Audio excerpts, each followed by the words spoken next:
Que signifie l'expression « marcher dans la lumière » ?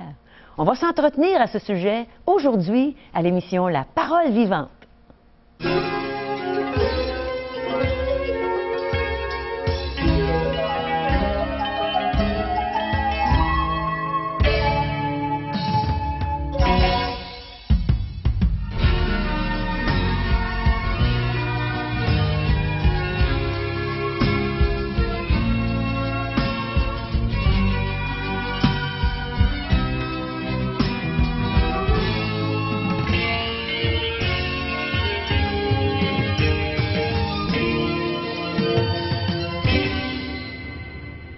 Bonjour chers amis et bienvenue à l'émission La Parole vivante. Il y a environ 31 ans, moi je suis passée des ténèbres à la lumière et maintenant je marche dans la lumière. On va apprendre ce que c'est marcher dans la lumière aujourd'hui avec notre prédicateur Régent Joly. Bonjour Régent. Bonjour Caro. Qu'est-ce que cela signifie cette expression que Jésus utilise à maintes et maintes fois? Je suis la lumière du monde. La lumière qui nous éclaire. Ah oui, on a besoin de lumière, ça c'est certain. Juste pour faire et produire cette émission de télé, hein, on n'ose pas trop lever les yeux vers le haut parce que c'est rempli d'éclairage. Alors donc, mais on a besoin de cet éclairage pour que les gens puissent bien nous voir. Oui. Alors déjà là, on éclaire les studios afin de mieux voir, que les gens puissent mieux percevoir ce qui se passe à la télé et de voir nos gestes, faire une petite leçon d'objet, là, une petite leçon d'objet en introduction. Mais juste le fait de recevoir cette lumière qui est la personne de Jésus-Christ. Qu'est-ce que cela implique dans ma vie? Parce que vous savez, le fait de recevoir de la lumière, bien, ça devrait apporter des changements à ma vie. Et c'est ce qu'on va regarder ensemble. Je vais aller m'installer. On va te suivre, Jean. J'espère que vous avez toujours l'Évangile de Jean pour bien commencer cette étude. Je vais aller. Là. Oui, tu l'as à la portée de la main, toi, c'est bien. Oui, avec ma Bible en plus. Alors suivez-moi, je vais aller m'installer ici et puis on va pouvoir regarder ensemble ce que le Seigneur est en train de nous dire à travers cette expression. Alors l'Évangile de Jean, c'est chapitre 12. Imaginez, c'est le Seigneur Jésus-Christ qui s'adresse encore à la foule et surtout aux chefs religieux, parce qu'avec les chefs religieux, il y a comme une barrière, il y a comme un obstacle. Et peut-être que des gens à la maison, vous êtes très religieux, et ça peut susciter des obstacles au fait de la révélation, de la manifestation de la personne de Jésus, et même en tant que lumière. On va regarder ça ensemble, c'est pas trop compliqué, vous allez voir. Alors les chefs religieux, et le Seigneur va le dire ici dans Jean chapitre 12, le verset 46. « Je suis venu comme une lumière dans le monde, afin que quiconque croit en moi ne demeure pas dans les ténèbres. » Et là, je vais aller m'asseoir et on va poursuivre cette étude. C'était le texte qui nous sert d'introduction présentement. Alors donc, le fait de savoir que Jésus se présente comme étant la lumière du monde. Cette lumière qu'est Jésus, que veut-elle nous apporter? Vous vous promenez dans la forêt, supposons. Alors une autre illustration pour essayer d'expliquer cette vérité que Jésus déclare étant la lumière. Vous vous promenez dans la forêt et vous vous égarez, vous vous perdez dans la forêt. Vous êtes perdu. Et vous tournez, vous essayez de trouver le chemin, la direction à prendre.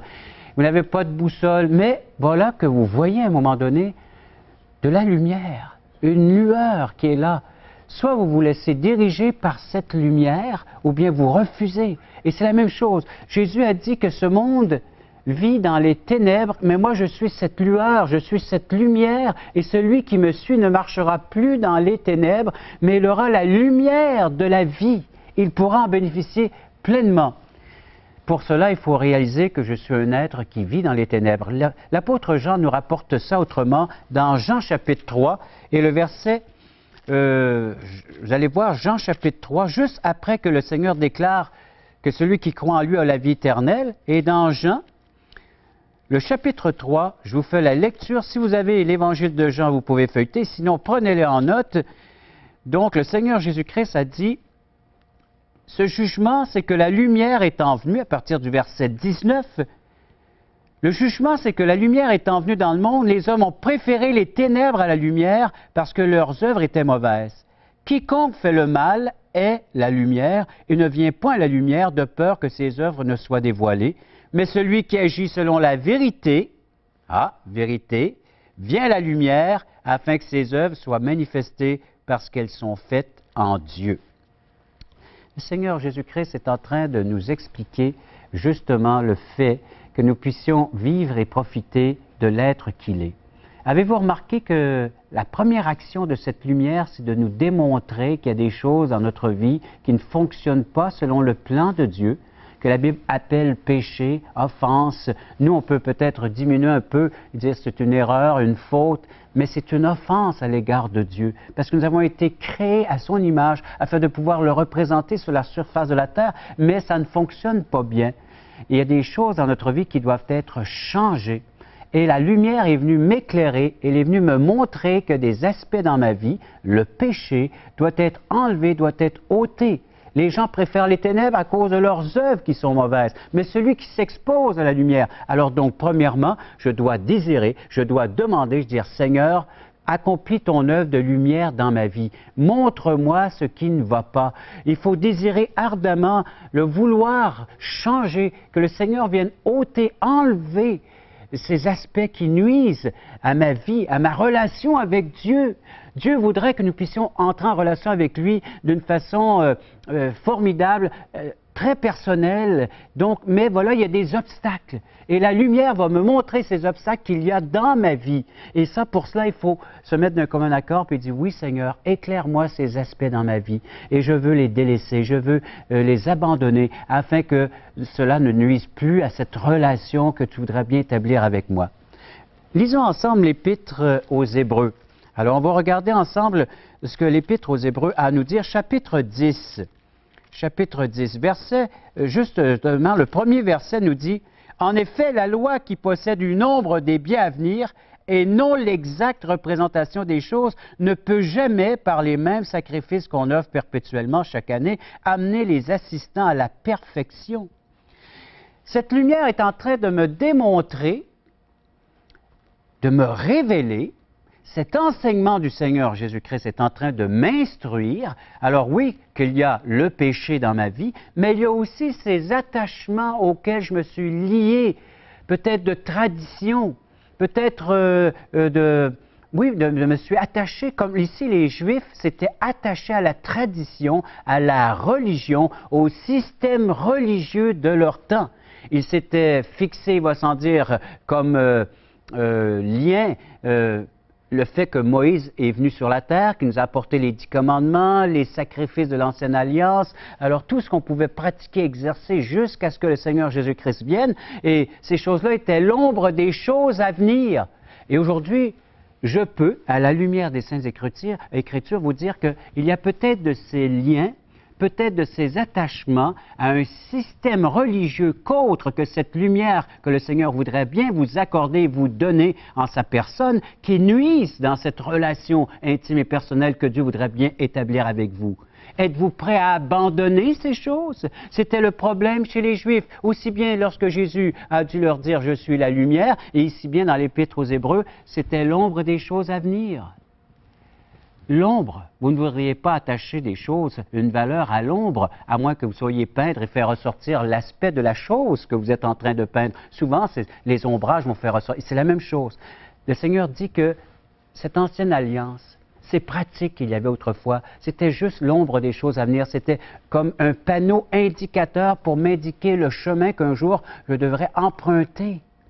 Imaginez, si vous voyez les panneaux indicateurs sur la voie que vous êtes en train d'utiliser, l'autoroute, et c'est marqué indication Montréal. Alors, mais ce n'est pas Montréal ici, c'est juste pour vous indiquer qu'il vous reste encore 30 km pour vous rendre à la ville de Montréal.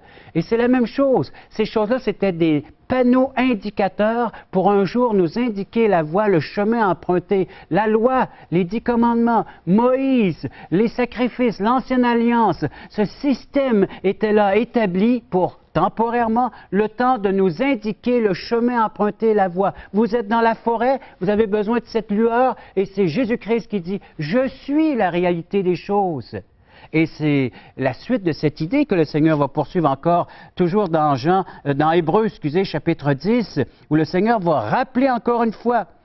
Verset 32, « Souvenez-vous de ces premiers jours où, après avoir été éclairés, vous avez soutenu un grand combat au milieu des souffrances, d'une part exposés comme en spectacle aux opprobres et aux afflictions, et de l'autre, vous associant à ceux dont la position était la même.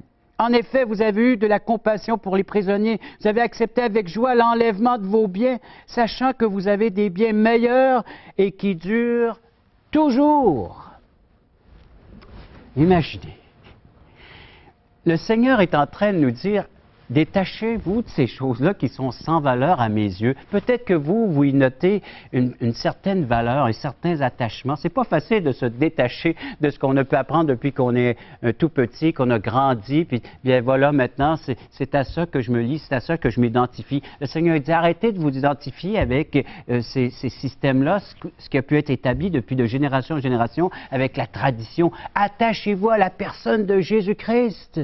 C'est lui. Et regardez la puissance, la force qui nous permet de passer à travers des épreuves, les difficultés, même prêt à perdre tous les biens que nous possédons afin de pouvoir nous attacher à l'unique source, la source par excellence qui est la personne de Jésus-Christ. Ne diluons pas la personne de Jésus-Christ et ne la séparons pas en 1000 pièces, en 1000 morceaux, puis essayez de la disposer ici et là. Elle est unique en son genre. Et la parole de Dieu, elle est claire là-dessus, que si vous voulez bénéficier de cette lumière, eh bien c'est vers elle que vous devez vous diriger. Et par le fait même, abandonner tout le reste, ce fardeau que vous traînez. Pourquoi garder ces choses-là alors que vous vivez dans le désespoir, qu'il n'y a rien qui s'est passé pendant X années de votre existence, de votre vie? Au contraire, c'est lourd, c'est devenu ce fardeau que vous traînez votre bagage et rien ne se passe. Vous êtes aux prises encore avec le péché, vous êtes encore aux prises avec l'anxiété, encore aux prises avec l'esclavage et vous vous dites, ben pourtant j'ai mon bagage religieux. Mais abandonnez tout cela et courez maintenant vers ce nouveau sentier, cette lueur, cette lumière qui est devant vous, qui est la personne de Jésus-Christ. Abandonnez tout cela afin de pouvoir retrouver le vrai sens, la vraie victoire, la vraie puissance, celle qui se présente en la personne du Christ, le Messie loin. Ces choses-là, c'était l'ombre des choses à venir. Maintenant, vous entrez dans le vrai sanctuaire. Vous entrez maintenant dans le vrai tabernacle, la demeure de Dieu. C'est ce que va nous dire l'Épître aux Hébreux. Et c'est de là que l'évangéliste Jean a bien voulu préciser en entendant les propos du Maître, du Seigneur Jésus. « Je suis la lumière du monde. J'éclaire tous les hommes. Et celui qui viendra à moi aura la vie éternelle. Celui qui croit en moi, celui qui m'acceptera tel que je me suis dévoilé et fait connaître dans les Saintes Écritures qu'aujourd'hui nous avons entre les mains. » Et voilà pourquoi l'importance de vous donner et que vous lisiez ces Écritures afin de pouvoir rencontrer le seul vrai Dieu, celui qui se manifeste encore aujourd'hui, qui est dans les lieux célestes et qui veut nous emmener avec lui dans cette vraie demeure, unique demeure du Père, le ciel que nous appelons le ciel, le paradis, cette demeure céleste éternelle. Est-ce que vous pouvez bénéficier de cela aujourd'hui? Je dis oui, je reviendrai avec le mot de la fin, mais pour l'instant, j'aimerais qu'on puisse écouter notre très cher Caro qui va nous interpréter ce prochain chant. Prenons-le comme réflexion. Elle nous chante la lumière.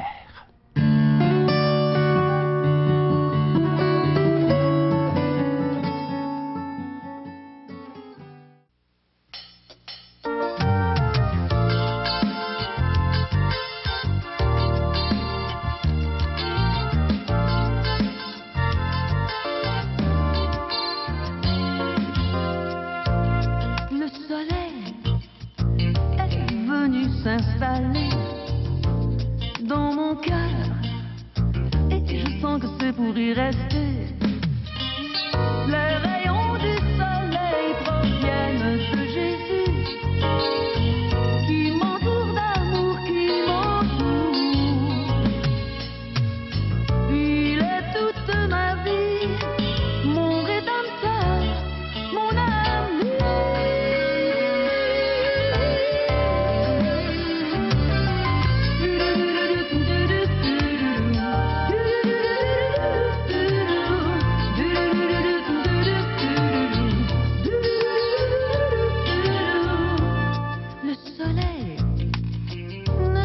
Couchera plus, car il veille sur cette femme qu'il a reconnue. Les rayons du soleil proviennent de Jésus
s'installer dans mon cœur.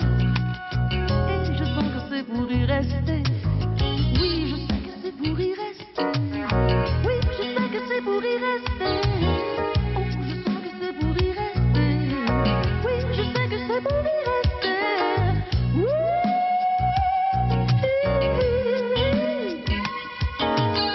Oh, je sais que c'est pour y rester. Car il est venu s'installer. Oui. Oh, oh, oh. Oui. Je sais que c'est pour y rester. Oui, je sais que c'est pour y rester. Oh, je sens que c'est pour y rester. Oui, je sens que c'est pour y rester.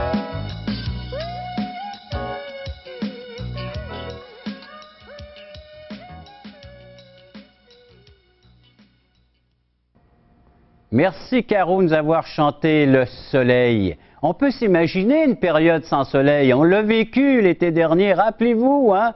Le temps maussade, la pluie, les nuages. Et quelle était notre morale?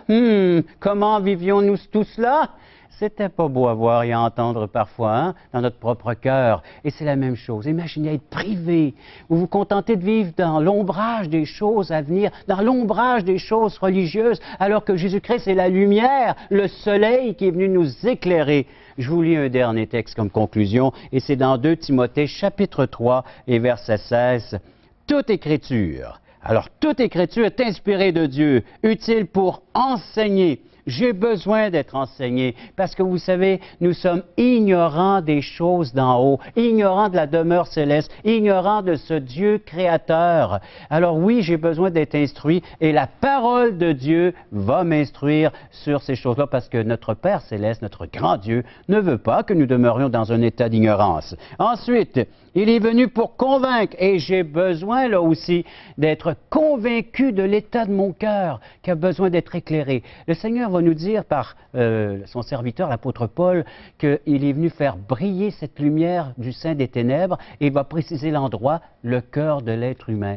Le cœur de l'être humain vit dans les ténèbres. Elle a besoin que cette lumière se lève, que cette lumière fasse jour et c'est le Seigneur Jésus-Christ. Invitez-le personnellement, il va éclairer votre cœur, d'être convaincu de ce besoin de vivre dans la lumière et de pouvoir corriger. Il y a des attitudes, malheureusement, il y a des choses, des manières que je vis qui ne sont ils sont contraires aux Saintes Écritures, ils ne sont pas agréables à Dieu et j'ai besoin de changer ces choses-là. Et c'est la parole de Dieu qui va me donner la puissance par l'Esprit Saint qui habite en moi maintenant, cette lumière, cette source divine qui va m'aider à changer ma manière de vivre. Et un dernier, pour instruire dans la justice.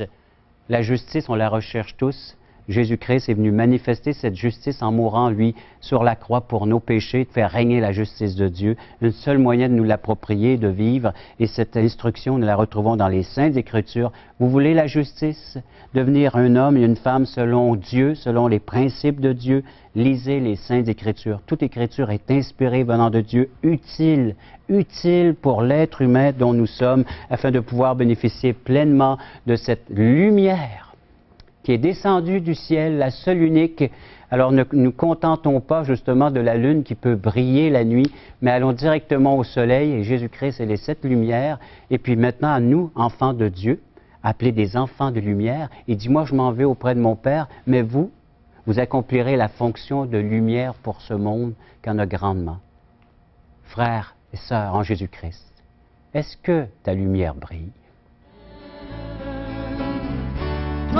Qui est là, viens à la croix, Jésus t'appelle. Au début de l'émission, aujourd'hui, j'ai dit que j'étais un jour passé des ténèbres à la lumière. Et puis, je raconte aux gens comment j'ai fait ça dans le cadre des déjeuners de l'espoir. Et je ne suis pas toute seule à le faire. Il y a d'autres gens qui donnent leur témoignage dans des déjeuners de l'espoir. Alors, regardez nos coordonnées, vous allez savoir où il y a un déjeuner de l'espoir près de chez vous et vous allez pouvoir y aller avec des amis pour écouter le témoignage d'une vie qui est passée des ténèbres à la lumière. Alors, regardez nos coordonnées. Regardez ce qui se passe dans cette salle. Il nous manque de la place. Voulez-vous m'aider à tasser le mur, s'il vous plaît? Hein? Jésus est vivant, il vit pour toi. il vit pour moi. Jésus est ici, il vient pour toi, il vient pour moi. Il est venu pour tous nous pardonner. C'est une nouvelle naissance. C'est comme une chenille qui est transformée en papillon. Mais il faut lui demander. Dieu vous offre la vie éternelle, mais il faut que vous la receviez. Parole vivante vous invite à participer à l'un des nombreux merveilleux déjeuners de l'espoir. Ces déjeuners ont lieu dans plusieurs restaurants réputés de la région et vous sont offerts gratuitement. Venez entendre le témoignage d'une vie transformée par la puissance de Dieu. Pour connaître les détails concernant l'endroit, la date et l'heure pour votre région, composez le 1-877-537-7647 ou notre site web www.espoir.ca. J'ai avec moi aujourd'hui Marlène Dutil, qui est l'épouse de Serge Roy de l'Église de l'Alliance de Lévis. Et j'ai rencontré Marlène lors d'un camp d'évangélisation, c'est-à-dire Québec Espoir 2008. Bonjour Marlène, Bonjour, c'est fun de te retrouver aujourd'hui. Une vraie joie pour moi aussi. Puis je veux te remercier d'avoir accepté de donner ton témoignage à notre émission La Parole Vivante. J'ai hâte d'entendre comment le Seigneur s'est pris pour t'amener à lui. Est-ce que tu peux nous raconter ça? Oui. Pour moi, je suis née dans une famille tout à fait québécoise, dans la région de Lévis. Oui. Et puis, je suis l'aînée d'une famille de 5 filles. Ah, une grosse famille comme ton mari. Oui, ouais. Et c'est ça. Moi, mon père est décédé, j'étais très jeune, j'avais 7 ans. Et ça a occasionné un gros problème dans ma vie, surtout vers l'adolescence. Et c'est ça, il y avait ce vide-là, l'orphelin. Je me sentais très orpheline. Le vide, qu'est-ce que c'était exactement ce vide-là? Bien, le besoin de sécurité. Hein? Le papa amène beaucoup la sécurité. Par contre, ma mère nous a donné beaucoup d'amour. C'est une femme qui était très croyante et qui nous a beaucoup partagé cette foi-là qu'elle avait. Et ça m'a aidé aussi beaucoup dans ma vie d'adolescente parce que je croyais en Dieu. Mais c'est ça, ce vide-là que mon père a laissé dans ma vie parce qu'il était décédé m'a amené à rechercher l'amour sous d'autres formes que... Comme des amis des petits garçons, là? Ben, ou... Oui, c'est ça. Alors, très jeune, j'étais tentée d'aller, de fréquenter parce que j'avais ce vide-là qui était toujours là. Ouais. Et ce besoin d'amour-là aussi. Étais-tu rebelle un peu dans ta famille? Ou quand même, parce que aussi, il faut que je dise que vers l'âge à peu près de 14-15 ans, ma mère, moi j'avais 14-15 ans, lorsque ma mère s'est remariée dans un deuxième mariage, et ça a provoqué quand même une situation difficile pour moi, bien que ce soit un homme extraordinaire qui aime beaucoup, qui nous a beaucoup aimés, il nous a pris vraiment comme si on était ses propres enfants. Donc, tout ça a fait que je me suis rendue vers l'âge adulte avec ce vide-là profond qui était dans ma vie. Puis là, comment est-ce que le Seigneur s'est fait connaître à toi en quelques secondes? OK. Alors, j'ai commencé à travailler dans un salon de coiffure. J'étais coiffeuse et la femme qui était là était chrétienne et elle m'a invitée à participer à une soirée de témoignages et de chants. Et quand j'étais là, vraiment, j'ai compris que Dieu était la réponse à ce vide-là qui était là en dedans et qui souffrait énormément. Donc, c'est ça. Et à partir de ce jour-là, avec toute la lecture de la parole de Dieu, où j'ai découvert un Dieu qui m'aimait et que je n'étais pas orpheline et que cet amour-là était constante à chaque jour pour moi. Donc, j'avais juste à l'apprendre. Est-ce que Jésus est entré en ligne de compte à ce moment-là? Est-ce que oui, dans cette soirée de témoignage-là, finalement, je me suis retrouvée à comprendre vraiment le sacrifice que Jésus était venu faire quand il était venu ici sur la croix, qu'il Que était c'était venu pour mourir toi. pour moi. Mm. Donc, c'est ça. Là, quand j'ai saisi ça vraiment, là, j'ai vu cet amour-là qui était là Ah, pour oui. moi. Donc, j'ai saisi ça vraiment. T'as J'avais saisi. soif de cet Excellent. amour-là. Bon. Tu as saisi le don gratuit de la vie Absolument. éternelle. Et Absolument. maintenant, je vois que tu es heureuse, que tu chantes des louanges à ton Oui. église. Et c'est bon, on a bien des choses en commun, Marlène, toi Oui. et moi. Alors, merci d'être venue donner ton témoignage Avec aujourd'hui. plaisir. Je suis sûre que nos téléspectateurs vont être bien bénis. Merci.